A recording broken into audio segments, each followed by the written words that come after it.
All right, let's walk through how to query the Quaardvark database again. Okay, so I'm logged in. In order to download the data, you have to be logged in. Okay, so if you haven't made your password for your profile yet, go ahead and do that. Come back and then log in. And then we'll go into Query and Report, this one right here. And this is the setup for the query for just for the sample data. You can alter any of these steps, add in data, take out data, query whatever you want for your actual research process, right? So this is just for our sample data that we'll be using to learn how to use Excel and to learn how to run some of these statistical analyses. So we're going to be working just within mammals. So let's go ahead and let's take this and let's edit and let's turn it into mammalia.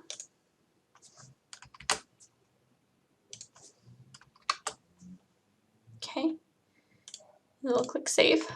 The next thing that we're going to do is, so let's say, okay, we're only going to pull out the mammal observations from our database. I'm not going to look at any other group of animals, just mammals.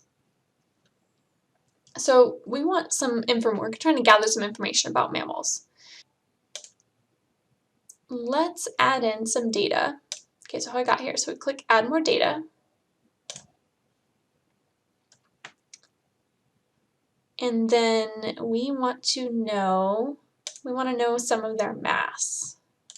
Okay, and we want their average. Make sure their average is clicked. Grams is fine. And then we're only going to include species with data that match this measure. So that means that if there are any mammals that are in this database, but they don't have any mass information associated with them, that data will not be pulled out. So it's only going to include data in our database that has mass information associated with that observation. Okay, so we'll click Save Changes. So I think there was some issues with class not showing up in the column for some of us, and I think this might be where it is. So we can leave this, we don't need to edit this, we can leave this where it is and just add more data. Okay. We also want some information on their lifespan and longevity. So we can go down here, lifespan wild, undetermined. We want the average to make sure that's clicked. Years is fine. Make sure this is clicked as well. Only species matching data with this measure. So that means that I'll only pull data if that observation, if that species account has information on the average lifespan. Okay, so click Save Changes. Okay, so now we can start to see we're adding in each of these kind of like brownish boxes right here is a different aspect to our query that we're adding up. Okay, so we want mammals. We want those that have an average mass. We want to know that what that average mass is. Ones that we know their lifespan. We want to know the average lifespan in years. Okay. So we also want to add in some reproductive data. So we're going to go into reproduction general behavior. We could, if you want to investigate any of these, you are welcome to, but again, this is just for our sample data. So we're going to go down here to key reproductive features.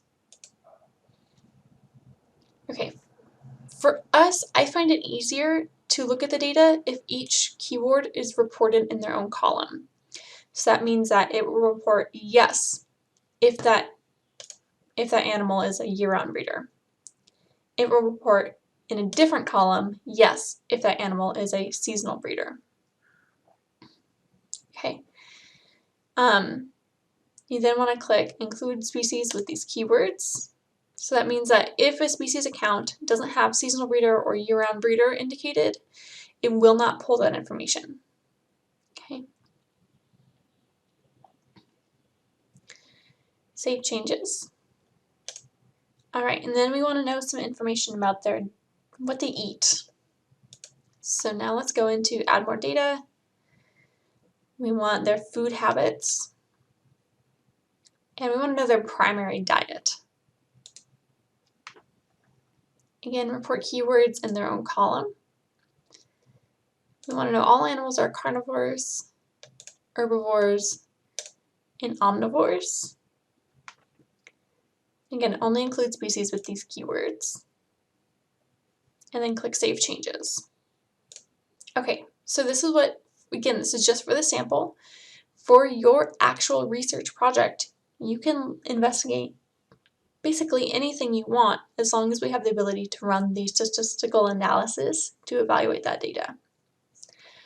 So once we're ready, make sure we have mammalia, taxonomic rank, species, class,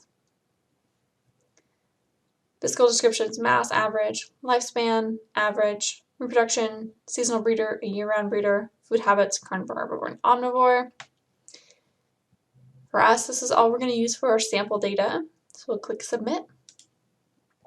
This might take a while, so we'll speed it up. Okay, so now we are here. This is our query setup. We now need to download this, and this might take a while. But we need to download this. You can save it to your backpack too.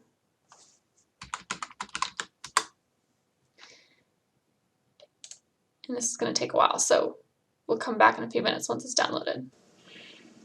Alright, so data finally downloaded.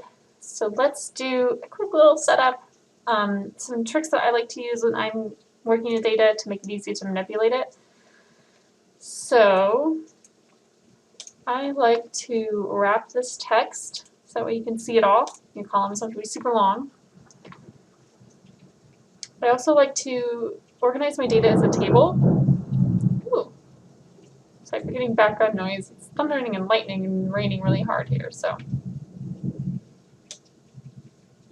Okay, so we're going to organize this as a table. So when we click on a column, that highlights the entire column. And so we can kind of click and drag to highlight all of those columns. And I like to organize it as a table. Insert table, because it makes it easy to kind of move this data around so that way we can find different parts of it. So for us, columns A through I, that's what this part is saying, E through I, yes, that's correct. And my table has headers, yes, so that's what these are. Species, class, mammal, class, average, mass, lifespan, blah, blah, blah. Those are all different headers, so click OK. Okay, don't worry, we can get rid of that coloring. I like to keep it just like that. Okay, unless we're representing it visually. For some reason, I said that. Okay. Now, what we can do is we can now sort this. Makes it easy to move the data around. So let's say we want smallest to largest. There we go. Smallest data to largest data. Largest to smallest. There we go. We can manipulate it that way too. Okay. You can do A to Z. And then that puts everything that's not a seasonal breeder down here at the bottom. Okay. So now let's run through a few of those functions. Okay. The other thing that's sometimes helpful is that in case you're worried about deleting something, you can always just copy all this. Highlight all that again. Control C to copy it. You can create a new sheet down here, new sheet, and then Control V. There we go. So we got a copy. Okay. So we want to know the average mass, let's say. The function for average, we say, okay, we want this cell to equal the average. And then what values do we want it to average? So that's what number 1, number 2, so on, right? We want it to average everything that's in this column right here, except for this first row. So that means column C, row 2, through our very last observation, which is row 638. C2 to column C, row 638. Close it with the parentheses. So now we're telling Excel, take all those numbers and average them. Okay? Click Enter. So I always like to label it. Doesn't matter how. average grams.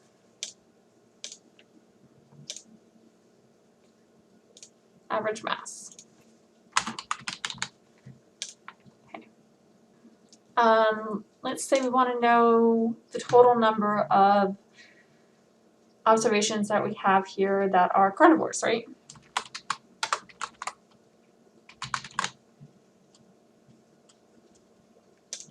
So that's our Countif function. So equals Countif, means it's going to count that cell as one observation if it's in this range. So our carnivores are here in column G. So Countif G2 to G638. And if it has something in that column, right? So if it's blank, that means it's not a carnivore. It has some other form of diet. So G2 to G638, comma. We always have to have quotations, what we want it to count, what information it's looking for, and then close it in quotations. Then we end it, close off that function with a parentheses. So now it's saying count if there's something in these cells and it's within this range, count it. Count it up for us. How many observations are in that range that are labeled as carnivores? There we go. Okay. I'm bolding it just so it makes it easier to see. Let's say we also want the average. Let's say we need to be like, we also want to do the standard deviation, but we don't want to put it over here because that would be unorganized and messy. So we want it between the average and the carnivores. We click on that column, right click, insert. Ooh, we can insert a new column and just shifts that over. Okay. So standard